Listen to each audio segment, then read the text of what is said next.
সুপ্রিয় দর্শক, আপনাদের সকলকে স্বাগত জানাচ্ছি। বিশেষ করে আগামীকালকে হতে যাচ্ছে ত্রিপুরা হাইকোর্টের আন্ডারে DRW daily rated worker DRW daily rated ওয়ার্কারের এক্সাম হতে যাচ্ছে। আপনাদের জন্য রইল ত্রিপুরা এক্সাম ক্রেকার থেকে শুভকামনা, এবং আপনাদের জন্য আজকে আমরা একটি মক টেস্ট পেপার নিয়ে এসেছি। ঠিক আছে, তো বিস্তারিত ভিডিওটা দেখবেন। আর যারা আমাদের কাছ থেকে নোটস নিয়েছেন হিউজ পরিমাণে ক্যান্ডিডেট আমাদের কাছ থেকে বিশ্বাস করে ভালোবাসে আপনারা আমাদের কাছ থেকে নোটস নিয়েছেন। আমরাও আপনাদেরকে আমাদের সম্পূর্ণ ভালোবাসা দিয়ে আপনাদের জন্য এখানে পরিশ্রমের ফল যেন বৃথা না যায় সেইভাবে আপনাদের জন্য নোটস তৈরি করে আপনাদেরকে দিয়েছি। তো অবশ্যই আপনারা এখান থেকে কমন পাবেন। আর আমাদের নোটস যারা নিয়েছেন প্রত্যেকে অবশ্যই পরীক্ষা আগামীকালকে দেওয়ার পরে আপনাদের ফিডব্যাকটা অবশ্যই দেবেন যে আপনাদের কত পার্সেন্ট কমন এসেছে। ঠিক আছে, আর আজকে আমি যে হাইকোর্টের অধীনে আপনাদের যে একটা আজকে ডিআরডব্লিউর জন্য আজকে মক টেস্ট দিচ্ছি, এটা 75 মার্কের দিচ্ছি আমি। এখান থেকে আশা রাখছি ম্যাক্সিমাম প্রশ্ন এখান থেকেও আপনারা দেখবেন অনেক প্রশ্ন আপনাদের কালকের পরীক্ষা থেকে আপনারা বসে পেয়ে গেছেন। ঠিক আছে, তো অবশ্যই দেখবেন। আর ত্রিপুরা হাইকোর্টের এখনও বাকি রয়েছে পিওন, এলডিসি ইত্যাদি। আপনারা 2024-এর 2025-এর প্রত্যেকের বাকি রয়েছে। আপনারা সবাই ত্রিপুরা এক্সাম ক্রেকারের কাছ থেকে বিশ্বাস সহিত আপনারা নোটস নিতে পারেন, গাইড করতে পারেন। আমরা আপনাদের জন্য এরকম কোয়ালিটি কমন প্রশ্ন রেখে আপনাদের জন্য নোটস তৈরি করেছি, যেটা কোনো সময় বৃথায় যাবে না। এটা মাথা রাখবেন। নিতে চাইলে স্ক্রিনে ডিটেল থাকবে দেওয়া, যোগাযোগ করে নিয়ে নেবেন। তো ডিআরডব্লিউর জন্য যে মক টেস্ট পেপারটা আমরা বানিয়েছি এখানে দেখতে পাচ্ছেন, যেমন ত্রিপুরা জিকে থেকে আমরা কীরকম প্রশ্ন রেখেছি দেখুন। আপনাদের কয়েকটা প্রশ্ন আমরা দেখে দিচ্ছি। যেমন প্রথম প্রশ্ন, ত্রিপুরার প্রথম রাজার নাম কি? ত্রিপুরা কোন বছরে পূর্ণাঙ্গ রাজ্য হয়? ত্রিপুরার প্রথম মুখ্যমন্ত্রী কে ছিলেন? ঠিক আছে, ত্রিপুরার প্রথম মুখ্যমন্ত্রী কে ছিলেন? ত্রিপুরার সরকারি ভাষা কয়টি?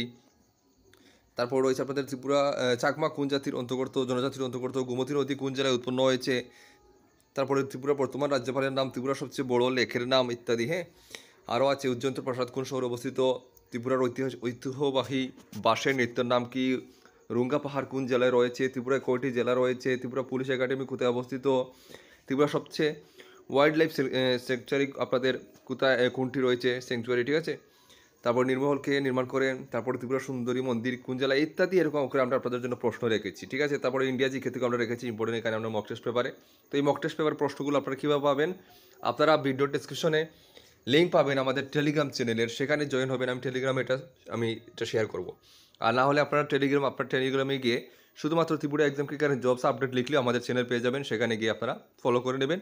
আমি টেলিগ্রামে এই পিডিএফটা দিয়ে দেবো। ঠিক আছে, তো দেখবেন অবশ্যই আমরা এখানে যেগুলো প্রশ্ন রেখেছি এখান থেকে দেখবেন আপনাদের অনেক প্রশ্ন এখান থেকেই কমন চলে এসেছে। এটা ত্রিপুরা এক্সাম ক্রেকার বলে দিচ্ছি আপনাদেরকে।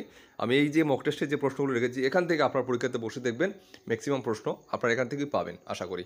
ঠিক আছে, তো অবশ্যই মক টেস্ট পেপারটা আপনারা নেবেন, আবার টেলিগ্রাম চ্যানেলে যুক্ত হয়ে যাবেন। আপনাদের জন্য আমরা আজকে এটা তৈরি করেছি। আর ত্রিপুরার বিশেষ করে আরেকটু আপনাদেরকে আমি একটু বলে দিই। ত্রিপুরার বিশেষ করে ত্রিপুরার প্রত্যেক জেলাভিত্তিক এগুলো একটু আপনারা আপডেট এগুলো একটু আপনারা ট্রাই করবেন, পড়বেন। ঠিক আছে, ত্রিপুরার তারপরে প্রথম রাজা, শেষ রাজা, কতজন রাজা ইত্যাদি এগুলো আপনারা একটু পড়বেন, এগুলো থেকে প্রশ্ন আসবে। হ্যাঁ, তারপরে ত্রিপুরার রবীন্দ্রনাথ ঠাকুরের রিলেটেড এগুলো থেকে প্রশ্ন আসবে, এগুলো আপনারা পড়বেন। ঠিক আছে, অর্থাৎ ত্রিপুরার একটু বেশি করে এগুলো পড়বেন। আর ভারতের ইতিহাসের একটু বেশি, ইতিহাস হিস্ট্রি প্রশ্নগুলো একটু বেশি করে পড়বেন, এগুলো থেকে প্রশ্ন আসবে। ঠিক আছে, তো অবশ্যই এই মক টেস্ট পেপারটা আপনারা টেলিগ্রাম চ্যানেলে আমি দিয়ে শেয়ার করে দেবো, সেখানে গিয়ে আপনারা দেখে নেবেন। আর আগামীকালকের জন্য আপনাদের জন্য সবার জন্য রইল শুভকামনা। পরীক্ষা দিয়ে অবশ্যই কেমন ভালো হয়েছে না হয়েছে অবশ্যই আপনারা আমাদেরকে জানাবেন। ধন্যবাদ।